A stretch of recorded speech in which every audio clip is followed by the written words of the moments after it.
Salut à tous et bienvenue dans ce nouveau vlog, bienvenue dans cette nouvelle vidéo. Aujourd'hui je vais vous parler de problèmes capillaires. Quand tu pars dans un pays qui n'a pas forcément le même climat que ton pays d'origine, où tu as l'habitude de traiter tes cheveux. Est-ce qu'on parle de frelons asiatiques encore? Attendez. Oh mon dieu. Il est à l'intérieur. Comment ouvrir la fenêtre en toute sécurité avec un frelon asiatique à côté de vous qui tourne en rond? Regarde, allez, sors. Qui n'aime pas un petit coup d'adrénaline dès le matin? C'est mieux que le café ça, un petit coup d'adrénaline dès le matin, ça vous réveille. Je pense que si un frelon asiatique vous pique, vous finissez à l'hôpital. Et déjà avec ce qui m'est arrivé ce week-end, j'ai subi une petite agression, un petit vol d'iPhone 13. Si vous venez de TikTok, vous savez déjà l'histoire. Mais en gros, j'étais sur mon scooter, tranquillement, en train de rentrer chez moi, quand t'as un autre scoot avec deux mecs dessus qui m'ont genre poussé. Ils se sont crus dans GTA. Ils m'ont scoot-jacké, on dit carjacké, scooter-jacké. En tout cas, ils se sont mis à côté de moi, ils m'ont volé mon téléphone, ils m'ont poussé par terre, bref, je me suis éclatée. Enfin, avec la bétadine, ça rend pire, hein, mais vous voyez. Pour vous dire que j'avais pas besoin d'une piqûre de frelon en plus. Tout va bien. Bref, on oublie les énergies négatives et on repart dans le positif. Aujourd'hui, on poursuit avec la vidéo donc sur les soucis capillaires quand tu pars à l'étranger. En fait, il y a une fille qui m'a contactée en DM sur Instagram et qui m'a demandé de vous montrer un peu ma routine capillaire. Donc moi j'ai les cheveux ondulés. J'ai quelques mèches qui sont bouclées, quelques mèches qui sont ondulées, quelques mèches qui sont lisses. On comprend rien. Mais je vais donc vous montrer ma petite routine capillaire en Indonésie, donc dans un climat tropical.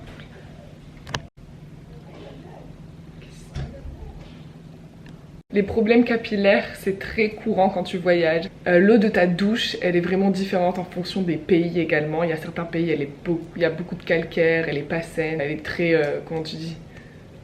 Elle est pas douce, tu vois, l'eau douce. C'est pas comme chez mon père où il y a un adoucisseur d'eau, tu vois. Donc t'as l'eau qui peut jouer sur tes cheveux, le climat ambiant, l'humidité. Le soleil, il est plus ou moins fort. Moi, de base, je vis à Lille, donc j'ai pas à me soucier que le soleil va sécher mes cheveux. Mais ici, c'est tous les jours.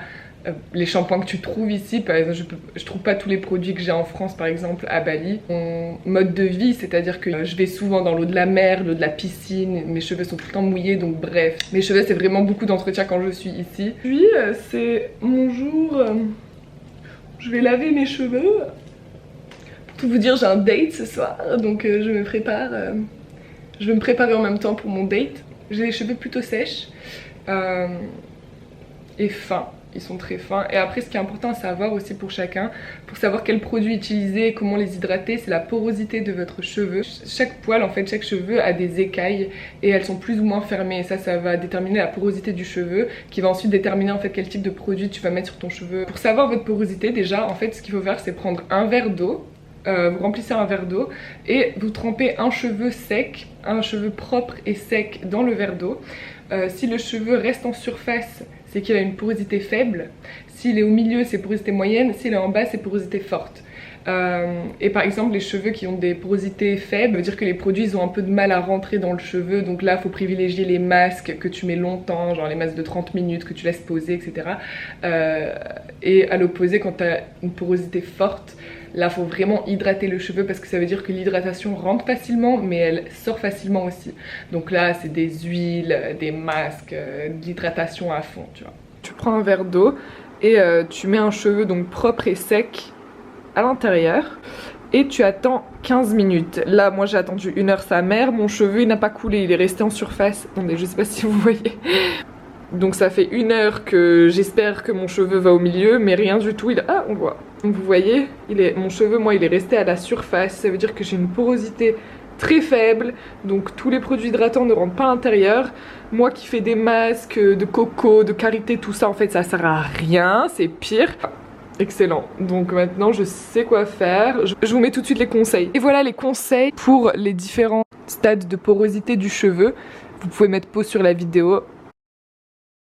Donc voici mes cheveux et puis on va voici mes cheveux et on va aller laver tout ça. Je vais vous montrer un peu les produits que moi j'utilise.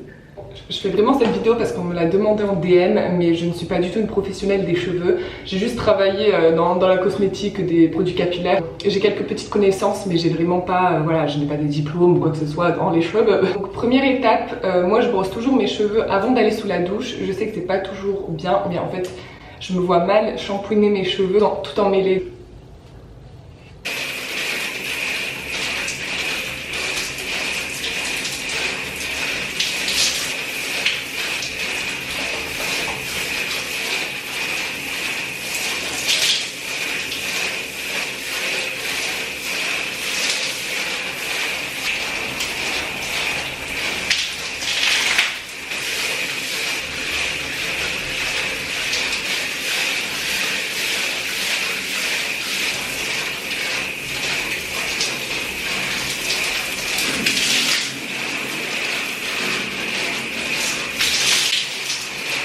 Bon, je suis sortie de la douche et là en fait je prends un t-shirt. Enfin, vous l'avez vu partout, hein. C'est bien de prendre une serviette à fibres synthétiques là. Mais est-ce qu'on dit à fibres synthétiques? Mais elle est sale en ce moment, donc là je vais prendre un t-shirt. C'est encore une fois pour les écailles des cheveux et pour éviter les frisottis. Et puis je les essore juste avec le t-shirt. Des va-et-vient pour essuyer tes cheveux. Et pour optimiser mes petites ondulations. Et ensuite je viens mettre une huile organique un peu, ça c'est un mélange de l'huile d'argan et d'huile d'olive. Franchement j'en mets pas beaucoup parce que c'est des huiles qui sont très fortes. Ouais. Et toujours avec ce même petit mouvement.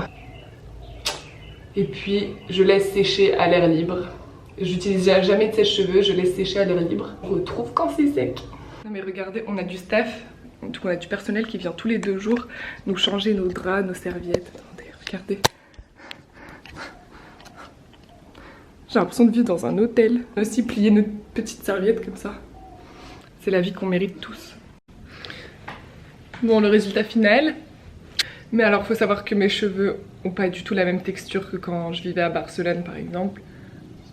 Donc des fois je vais avoir de belles boucles comme ça par exemple. Ou juste des ondulations, bon après c'est pas encore sec. Aucun sens, genre mes cheveux c'est un mélange de mèches bouclées, ondulées, lisses. Et n'hésitez pas à me dire en commentaire si vous avez des produits qui sont adaptés, pays tropicaux, cheveux fins et secs.